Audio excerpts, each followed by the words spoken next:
देशवासियों, पिछले दिनों मुझे वियतनाम के बहुत से लोगों ने विभिन्न माध्यमों से अपने संदेश भेजे। इन संदेशों की हर पंक्ति में श्रद्धा थी, आत्मीयता थी। उनकी भावनाएं मन को छूने वाली थी। वो लोग भगवान बुद्ध के पवित्र अवशेषों, रेलिक्स के दर्शन कराने के लिए भारत के प्रति अपना आभार प्रकट कर रहे थे। उनके शब्दों में जो भाव थे वो किसी औपचारिक धन्यवाद से बढ़कर थे। साथियों, मूल रूप से भगवान बुद्ध के इन पवित्र अवशेषों की खोज आंध्र प्रदेश में पालनाडु जिले के नागार्जुन कोंडा में हुई थी। इस जगह का बौद्ध धर्म से गहरा नाता रहा है। कहा जाता है कि कभी इस स्थान पर श्रीलंका और चीन सहित दूर दूर के लोग आते थे। साथियों, पिछले महीने भगवान बुद्ध के इन पवित्र अवशेषों को भारत से वियतनाम ले जाया गया था। वहां के 9 अलग अलग स्थानों पर इन्हें जनता के दर्शन के लिए रखा गया। भारत की पहल एक तरह से वियतनाम के लिए राष्ट्रीय उत्सव बन गई। आप कल्पना कर सकते हैं, करीब 10 करोड़ लोगों की आबादी वाले वियतनाम में 1.5 करोड़ से ज्यादा लोगों ने भगवान बुद्ध के पवित्र अवशेषों के दर्शन किए। सोशल मीडिया पर जो तस्वीरें और वीडियो मैंने देखे, उन्होंने ये एहसास कराया कि श्रद्धा की कोई सीमा नहीं होती।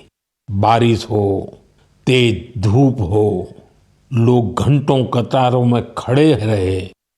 बच्चे, बुजुर्ग, दिव्यांगजन सभी भाव विभोर थे। वियतनाम के राष्ट्रपति, उप प्रधानमंत्री, वरिष्ठ मंत्री, हर कोई नतमस्तक था। इस यात्रा के प्रति वहां के लोगों में सम्मान का भाव इतना गहरा था कि वियतनाम सरकार ने इसे 12 दिन के लिए और आगे बढ़ाने का आग्रह किया था और इसे भारत ने सहर्ष स्वीकार कर लिया। साथियों, भगवान बुद्ध के विचारों में वो शक्ति है जो देशों, संस्कृतियों और लोगों को एक सूत्र में बांधती है। इससे पहले भगवान बुद्ध के पवित्र अवशेष थाईलैंड और मंगोलिया ले जाए गए थे और वहां भी श्रद्धा का यही भाव देखा गया।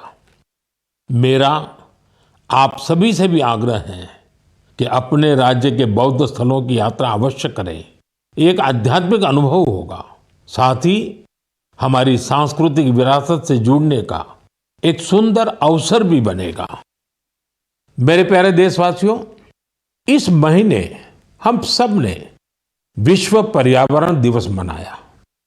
मुझे आपके हजारों संदेश मिले।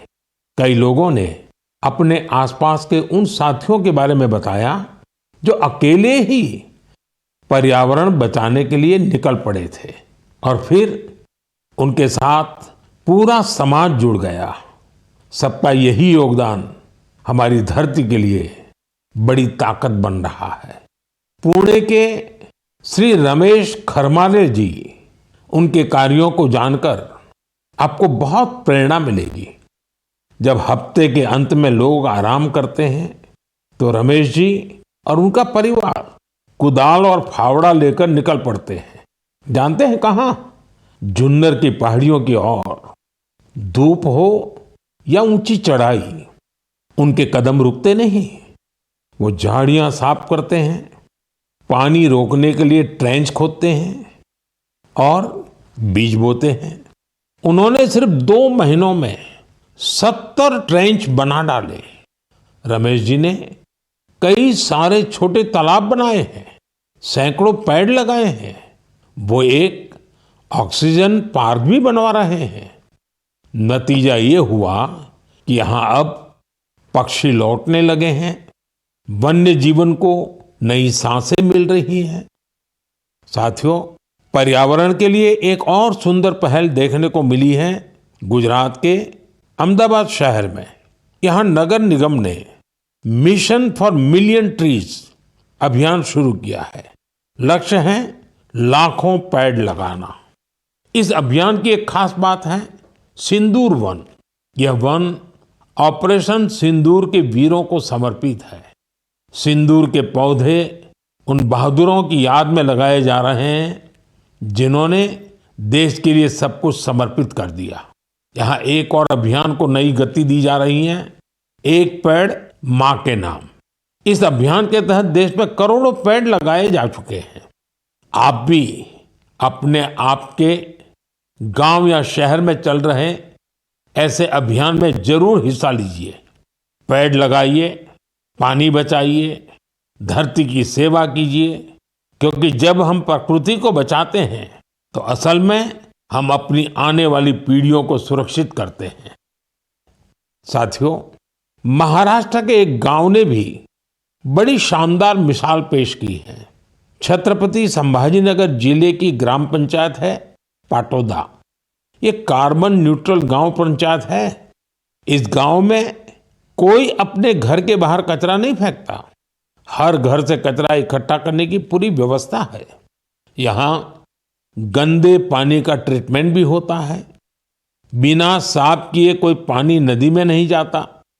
यहाँ उपलों से अंतिम संस्कार होता है और उस राख से दिवंगत के नाम पर पौधा लगाया जाता है। इस गांव में साफ सफाई भी देखते ही बनती है। छोटी छोटी आदतें जब सामूहिक संकल्प बन जाती हैं तो बड़ा बदलाव तय हो जाता है।